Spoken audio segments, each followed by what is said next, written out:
सध्या राज्यभरामध्ये आपले सरकार सेवा केंद्रासाठी नामांकन अर्ज मागवलेले आहेत आणि आपले सरकार सेवा केंद्रासाठी ज्या उमेदवारांनी अर्ज दाखल केलेले आहेत त्या उमेदवारांमध्ये चक्क BCom DEd BEd आणि PG झालेले विद्यार्थिनी आहेत।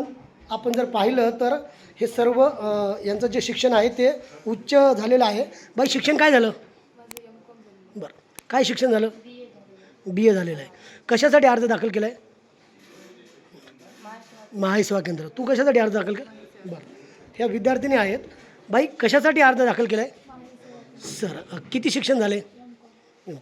शिक्षण किती झालं? BA।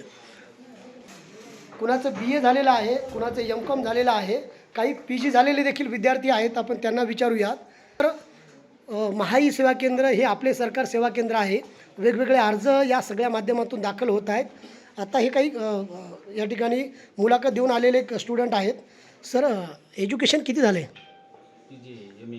PG MA झालेले। बरं, हे काय आपले सरकार सेवा केंद्रामध्ये जर तुम्हाला आता हे मिळालं, यादीमध्ये तुमचा नंबर लागला, तर मग तुम्ही कंटिन्यू करणार का? पण एवढं शिक्षण घेऊन मग कसं? शिक्षण तर घेतलेलं आहे, परंतु शिक्षण स्पर्धा परीक्षा चालू आहे, त्यामध्ये नाही लागलं तर आता एक लोकांच्या सेवेसाठी आपले काहीतरी उदरनिर्वाह म्हणून या ठिकाणी आलेलो। हो, बरं उभं राहा। काय नाव आहे तुमचं? कपिल सुरेशराव देशमुख। कपिल सुरेशराव देशमुख नावाचे हे स्टुडंट आहेत। 12वी कोणत्या वर्षी झाली? 2007 साली। PG कोणत्या वर्षी झाली? 2022।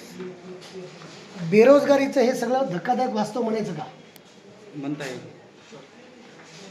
PG पर्यंत शिक्षण घेतलं आणि महाई सेवा केंद्रासाठी अर्ज दाखल करतायत, वाईट वाटत नाही?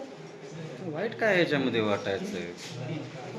आता आपले सरकार केंद्र जर भेटलं तर तुम्हाला कम्प्युटर घेऊन बसावं लागणार, दुकान टाकावं लागणार, नोकरीचं काय झालं पुढे?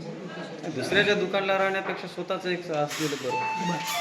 ओके। एकंदरीत आपण जर बघितलं तर जिल्हाधिकारी हे सध्या मुलाखती घेत आहेत। राहुल गुप्ता सर यांच्या सर्व या चेंबरमध्ये हे सगळे विद्यार्थी आलेले आहेत आणि महाई सेवा केंद्रासाठी PG असेल, BCom असेल, BSc अग्री असेल, असे सगळे विद्यार्थी या ठिकाणी दाखल झालेले आहेत आणि त्यामुळं बेरोजगारीचं जे धक्कादायक वास्तव आहे ते देखील पुढे आलं आहे।